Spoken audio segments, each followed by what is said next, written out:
I'm here today again with a barefaced Ryan. Hi, I shaved it off. You look about 10 years younger, but at least you don't look like a 70s porn star. Well, mildly rude, but I'll accept it. I had a small child at work come up to me after I'd shaved it off and ask, in all honesty, if I'd got new teeth because he could see that something was different. And he couldn't figure out that it was the beard. And I said, obviously, to be funny, I said yes. And he said, good, you needed them.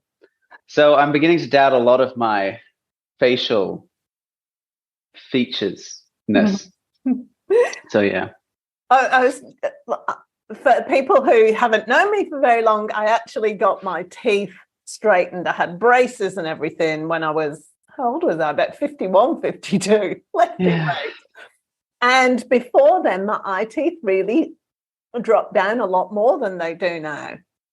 And one of Jamie's friends, when they were quite young, like 6 or 7, I could see him standing there looking at me with this really confused expression on his face. I said, are you okay? Are you a vampire? And I said, yeah. How did you guess? And he said, it's those teeth. I said, okay, but can we just keep it between me and you? Because I don't want to scare anybody. He went, okay. I do love kids. They're great. So such a simple worldview. If someone's got the pointy teeth, they're a vampire. No further questions needed. I think it's quite fun. I'm reading this book at the moment called Am I Normal by a woman called Sarah Cheney, who it turns out is a professor of the history of medicine, among other things, at University College in London. Very, very clever lady. But I'm kind of not sure what the topic is today. I just know I want to explore this topic of normal because it really, I've read the book once. I'm on my second reading, which is really unusual because I never read nonfiction books twice, but this is really fascinating. And she goes through all aspects. So apparently there was no such thing as normal until 200 years ago. So people may have compared themselves to other people in, say, a fisherman in a Cornwall village. That was an example that she used. Might have compared himself to another fisherman in the same Cornish village or another Cornish village to go, oh, am I doing okay or not? How am I going compared to him? But they would never have used the word normal. And normal actually first came into being. It was actually an astronomer, believe it or not, who plotted the first bell curve. You've probably heard of this. The bell curve. Yep. And then he decided, he got out of astronomy for reasons that I can't remember. And then he decided he measured 2,000 Scottish Army personnel and plotted them all on a graph and said, this is the normal shape of people. That's normal.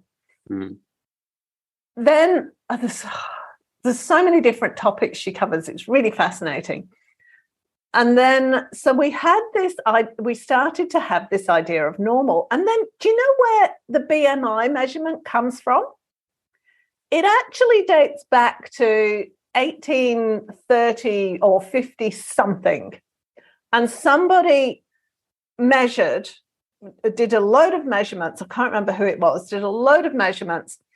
And he said he wanted to work out, it was a body mass, but that wasn't what he was doing it for. He worked out that a healthy person, a man, weighed between 50 kilos and 100 kilos, and a healthy woman weighed between 40 kilos and 90 kilos, and they were between these heights. So there was no normal. That was just, this is the range of people, and you'll get more people in the middle on a bell curve and fewer at the ends, you know. But there was no measure of obesity or healthiness from it. That came in 1972 when 2 American guys decided that this whole thing could be used to measure health and when you were healthy. And back in the 70s, a healthy BMI was between, I think, 22 and 30 something, whereas now it's between 18 and a half and 25. So we've actually gone down the scale. But one of the things the original guy said that when he did the original measurements was people get larger as they get older. That is the way it's supposed to go. But if we look at the BMI that they use nowadays, I can see you yawning. Am I boring you, or is this just the wrong day? I legit was not yawning. Please continue. But I'm going to now because you pointed it out and I'm just thinking about yawning. And yeah, the BMI they use nowadays is as you get older, your BMI, your healthy BMI should actually reduce because you don't have the bone and the muscle density to stay in that healthy range. So as you get older, your BMI should actually go down. So I've been trying, now I'm a size 8, maybe a 10 if I'm not doing enough exercise. I'm over my optimum BMI as a size 8 to 10. So I weigh around about 60 kilos, 168 centimeters, and that is overweight. That is above my optimum BMI. So it's really fascinating how, and the thing she looks at is how we've used normal to give society's expectations, and we use it in particular as white middle-class men are the optimum. They are the normal people, regardless. Agreed. Just gonna because in all of these studies, that was the only thing that they used. Yeah. White middle-class men, or in the initial one, white middle-class women as well. And then, but as it's gone on, it's been white middle-class men, not Asian, Hispanic, African, American, English, no, white middle-class males. It's interesting, isn't it? I've always hated BMI. I had read myself a few months ago, maybe a year ago, that these are the reasons that BMI is just terrible. Because I've always, since I've reached my, adult body, I've always been over the optimum BMI, regardless of what weight I am. Even when I was at my lowest weight, Really? I'm still over. Yeah, shocking, isn't it? Because I'm, at rest at my normal kind of weight. I'm quite healthy. I'm pretty slim. I think it's muscle mass because I naturally wear quite a lot of muscle on my shoulders. But, I weigh generally around 71, 72 at a healthy kind of body. But for instance, one of the guys that I'm working with now, he's of Kenyan descent. He's actually a Kiwi, but he's of Kenyan descent. But he's a solid 6'2", and he weighs about the same that I do because he's just skin and bone, basically. And it's just, when you compare two people of vastly different body weights, like we're not even getting into gender differences here, but like how can a single scale, it's not even 3-dimensional, which gets me, but how can a single scale be representative of that kind of stuff? No wonder it's terrible. But you did touch on bell curves, and one of my great loves is the bell curve. Ladies and gentlemen, the bell curve is just the epitome of modern biostatistics. And we love biostatistics in this house. I love it. I will bring the bell curve out for literally anything. Sometimes Joe will be like, I wonder why this happens more than this. And I'll be like, Joe, it's bell curves. And I'll tell you why. We love bell curves. That's different because you're using bell curves as they were intended, which is a statistical measurement or a statistical guideline, not used to define normal. No.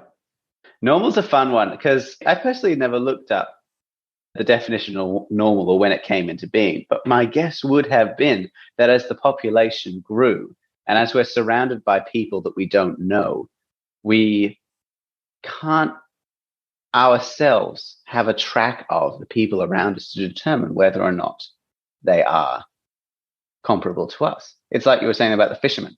If we live in a big city, most people don't know their neighbors very well, let alone their co-workers, let alone the people who live around them, who shop in the same shops as them. Whereas if you live in a little Cornish village, population 123, you will know everyone. So you don't need a definition of normal, because there's no normal. Once you know everyone, you realize there's no such thing as normal. Like, you can say, well, I reckon the average weight is this, but that's very different to saying the normal weight. Even statistics says that. You've got the mode, the mean, and the median. There's 3 different words that mean normal. But there is no normal, right? But No. I mean, how much of our lives are spent trying to be normal? Interesting, isn't it?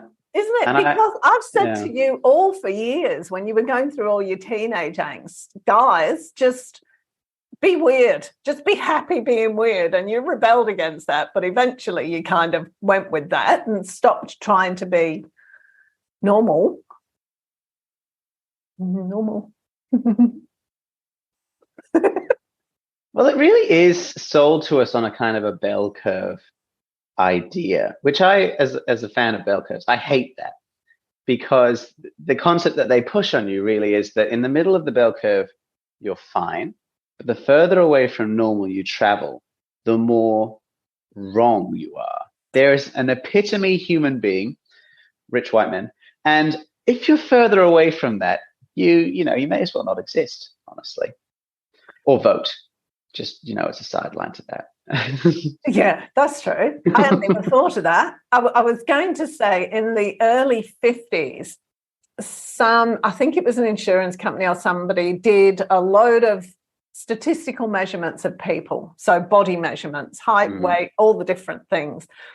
And in the early 50s, somebody ran a competition to find the average American woman. Well, of course, she was going to be white, because they'd only measured white people. There were 2,000, and she was also young, between 18 and 24. And there were 2,000 women who sent in their measurements, and not one of them was actually average on everything. There was one woman, and they nicknamed this average model Norma. There was Norman and Norma. And they nicknamed this woman Norma, and she was the closest to normal, average woman, American woman, which was also white and 22 years old. I find that very interesting. If I were to guess the average human, and by average, I mean like literally statistically average, It would be probably Southeast Asian, possibly trending Indian woman between 30 and 45 would be my statistical guess.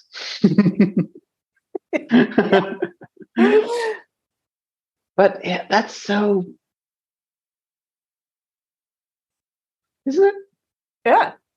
It's just, that book is mind blowing, because it's making me reassess everything, even down to shoe sizes. Like the author, she has big feet for a woman. She's a British size 9, which is, I think, a 10 or 11 in Australia. And she struggles to find shoes. Why? Apparently, the average shoe size, she's English, the average shoe size in the UK has increased by 2 shoe sizes in the last 50 years.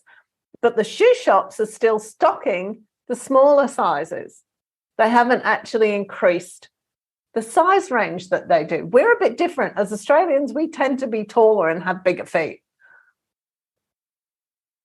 A thought has just occurred to me, and it's because of the shoe thing. Because I personally know that shoe quality has gone down since the advent of mass production, like cloth quality, for instance. The quality of cloth that you can make on a loom far exceeds anything that anyone will be wearing on average. Like, you can get a really, really rich person who might have something of that quality, but loom cloth is of high enough quality that it puts anything in my wardrobe to shame, because this is all mass produced. And the same with shoes. People have more feet issues now, because when you were making shoes before the advent of factories and things, you made them for a particular person's, their personal measurement. Whereas that obviously doesn't happen now because who cares about the average person? But I think that's a good point. Mass production will have not helped with that. In fact, it might have actively contributed to the growth of the idea of normal, wouldn't it? When you are dealing with people as a number, it's far easier to say, all right, let's produce more of this. This is the bell curve. Let's produce more of this and not focus on the wings, those higher or lower levels of the statistical curve.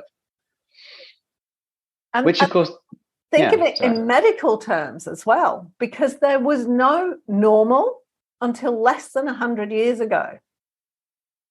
And we decided that there was don't get me wrong, there was sickness and there was health, or illness. There was wellness and illness. But there was no normal. But how often do we go, oh my God, I've got this wrong with me? Is that normal? We've changed the whole thing, but doctors didn't think of normal. What started it was babies. They started measuring babies and they started labeling it as normal and not normal. I don't know about the measurement of babies. I think I know. I think I've read that, for instance, royal babies have been weighed and measured for quite a long time. Measuring the population, I know for a fact that people like humans, we're hardwired to seek answers to things. It's one of the reasons we're so successful as a species. So we try to find answers and patterns where they can't be measured or foreseen. The very commonly used option in psychology is astrology. I'm not looking to bang on anyone here. That's just the option they use because it is the direct relationship between what happens millions of light years away to what happens on the ground. There is no logical consistency between those two ideals, but we use it to determine patterns of personality, of fate, and things like that. We search for direct connections between things. And so when you do start measuring people, which would happen as the quality of life increases and you want to know, you apply what happens first to royal babies, to the entire population. Then we think, is there a connection between the size of the baby and their success physically as a human being? And then we think, oh, a taller person is going to naturally be stronger, faster, able to reach high shelves. We want that, obviously. It reminds me of phrenology. You know phrenology? Mm-hmm. Yeah, for the benefit of the audience, phrenology is the measurement of the bumps of the skull and the angles of the face in order to determine your personality. The end result of which... And your aptitude to being a criminal. Yes. Your propensity. Mm-hmm. One of the things that they did at the Zhejiang was when they hanged people, they would make a death mask, which is a plaster cast of the head, and then they would use that to take the average measurements of people who committed various crimes and determine whether or not you could see from someone's face whether or not they were going to be more likely to commit a certain crime. I'm sure you can see the issues with this from a human rights perspective, which is obviously why it never really took off. But those patterns we like, and patterns require a base point, a normal, or an average. Yeah, average. They require an average point, not necessarily a normal point. No, and that's the difference. It's the normal, I suppose, thinking my way through it now, is the meaning that we've added to it. So average is therefore normal. And if you're not average, you're not normal. And there's a whole raft of meaning that comes with normal. Well, there's a whole raft of meaning for me that comes with average. I absolutely do not want to be average ever or normal. Fair. Few things going on for me there. I don't know if you remember, about 5, maybe 6 years ago, I put a post up on social media pointing out that I like to move houses every 2 or 3 years. I like the change of energy. It gives me, I'm doing something new. I get to throw a load of things out and buy a load of new things and all the rest of that kind of thing. And I put a post up on social media about that. And this psychologist in the States, never spoken to them before, they never commented on any of my stuff, but obviously saw it, commented, she diagnosed me with ADHD. It was a long post, or a long answer, public answer to my post. Diagnosed me with ADHD, told me that I needed to go to my doctor and ask for this specific tablet, put me on this level of it, that I could refer them to her if I needed to, because once I was on this medication, I would then be normal and I'd be happy.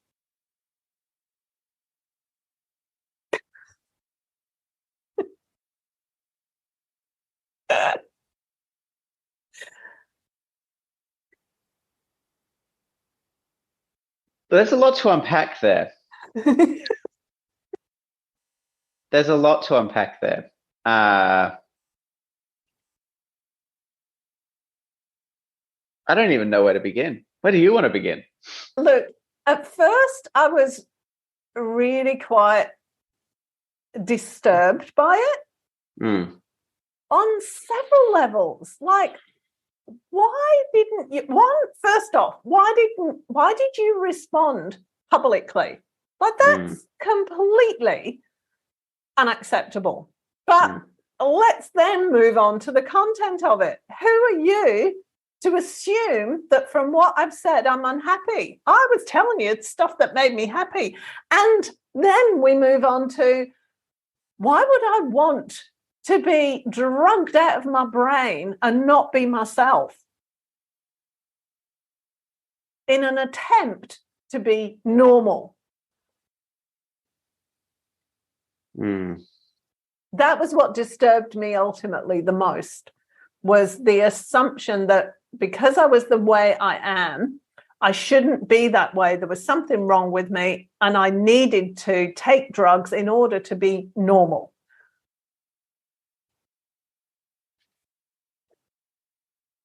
You're going to have another take on it. What is it?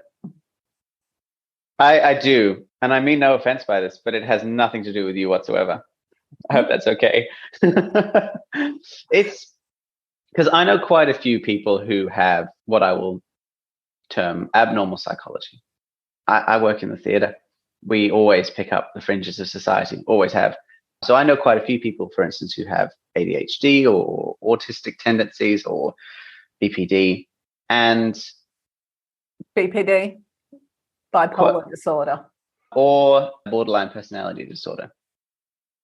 So I know a few other people with more long-term mental illnesses as well, like schizophrenia. And a lot of the people that I know who have these, who have been diagnosed with these issues, do take drugs in the long term for them. And one of the things they don't really discuss too much, or enough really, when I studied psychology, was the fact that most abnormal psychology issues are a direct result of the fact that our environment is hostile to a lack of normality. A normal person, we are told, can function in the world that we have built without issue. Every normal person can function without issue. If you have an issue, you're not normal, and there's something wrong with you. I don't personally believe that a person with ADHD or autism or BPD has anything wrong with them. They're just in the wrong environment. There's a kids' book series called, I've got it on my shelf, it's called Percy Jackson, right? It's like an American Harry Potter, I suppose. But one of the things that it deals with is that it's the descendants of the ancient Greek heroes, right? That's the idea. And they all have ADHD, which is the reason being that the author wanted to comfort his son, I believe, who had ADHD and felt that he was abnormal. And the reason the book says that people have ADHD is because they were born to be in battle. ADHD allows you to react to things much faster, change environments a lot, go back to a world in which your environment is constantly changing, in which you're dealing with new people, new situations all the time. I don't think there's anything wrong with that. I think that if you wanted to fit in to a world that is hostile to that psychology, you might have to take drugs in order to stop feeling that the world is hostile to you. It's like the rat test, not the COVID rat test. They did a test on drugs on rats. It's long term. We're talking about 30 years. And one of the big parts of it was that they would give rats 2 water bottles, one with heroin and one with water. Right. One of the things that they found very early on is, of course, the rats loved the heroin water and would drink it constantly until they died. And then one of them said, hang on, we're only testing this on rats in isolation in a boring cage. So they put the rats, firstly, with other rats, which decreased the amount of heroin use. And then they put them in a rat cage that they playfully dubbed Rat Heaven, which was filled with colorful slides and balls and bells and whistles and other rats to play with and make babies with and all sorts of things. And the use of the heroin water decreased to almost nothing. Now, it's a case study, of course, in the abuse of recreational drugs, but I think that it applies a lot to the use of drugs on abnormal psychology at all. Abnormal psychology is just psychology that doesn't fit happily into the world that we've constructed, which, let's be honest, has a lot of problems with it. Like, take school. You stick a bunch of kids into an indoor room for hours at a time and try to squeeze knowledge into their brains. And no wonder so many of them are diagnosed with ADHD and autism and things like that, because, I mean, maybe, sure, they do fit the diagnoses for those things. But isn't that a hostile environment to any human being? Isn't that a ridiculous thing to do to people? In a lot of parts of the world 300 years ago, that would be considered torture. And so that word keeps coming up, abnormal. And one of the points she makes in the book is that we use the word normal to make people comply. Yeah, we do. That's the abnormal psychology thing. Yeah. She was saying that when psychologists start trying to define a particular personality type or personality disorder, they start finding it everywhere, including in themselves. It's confirmation bias. Happens all the time. It's what we were saying. People look for patterns. You look for those things. It's one of the things they warn you about in first year psychology. They're like, we're going to be learning all about this. You don't have them. If you think you do have them, by the end of this year, then go and see a medical professional. But you will look for patterns and you will find them. In which case, is that, I mean, quite obviously there are some people who are sick mentally and physically, but is there a normal? What we were told, again, in psych, is that a person's diagnosable with abnormal psychology if they cannot function, you're going to hate this, if they cannot function normally. That was legit what we were told. Yeah. If you can't function normally in your job, in your home life, when you go out to the shops, then you have a psychological issue. But what's normal? Well, that's it, isn't it? What is normal for me and how my day looks and the way I think is not normal for your dad. It's not normal for my next door neighbor. It's not normal for anybody else. But it works for me. And I think a lot of the time, particularly with that definition, now that I think about it, the definition that we all individually come up with is make the fewest issues for everyone else.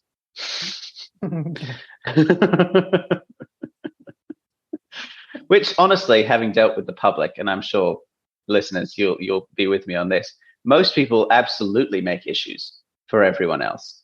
That's all we ever do. We can't stop. But that's our measure of normal. Are we creating an issue for people? Are we being a problem? Are we a problem person? Are you a problem person? Well, I can be Karen. With bells on. I think that's so interesting, isn't it? people who are problem people are bad people. People who are quiet and nice and compliant are good people. And normal people. They're normal people. This conversation is actually opening more questions than it's answering, which is kind of what I expected. And we do need to have a think about it and a chat about it so that we can go deeper as well, because what it's opened my eyes to is how insidious and how all-encompassing this view of normal is. Our lives are run within what's normal. Am I the normal height? Am I the normal weight? Am I the normal kind of person? Am I normal psychologically? Am I doing a normal job? Everything's about being normal. Even if it's just, well, that's normal, I'm going to do something else. It is everywhere. It's absolutely everywhere. And I hadn't realized how our lives are dictated by that. Even down to, we are normal people. We are white, middle class, Australians, British, American, whatever. We are white, we're normal, and we've not got the experience beyond that, because there's no other, that we're starting to move towards a different normal. But even in dress sizes, it's shoe sizes, there's a difference. Hair. It's interesting, isn't it? I think what we were talking about the gender conversation, how much of those social changes that are happening are a reaction to the concept of normal. If you fit people into a mold, and the more people you try to squeeze in there, the more people will be left out of the mold, especially as the population grows, until they will try to change the definition of normal. I think that's very interesting. Thanks so much for that. No, you're very welcome. Thank you. We'll have to pick this back up in a later session. Definitely will. There's just so much to unpack in this topic. All right. Thank you. See you later, everyone. If you enjoyed this episode, be sure to subscribe so you're notified when a new episode is posted, and rate and review this podcast and share it with your friends, please. Thanks so much for listening, and I hope you're leaving with some great ideas that can make a difference in your everyday life. Until next time.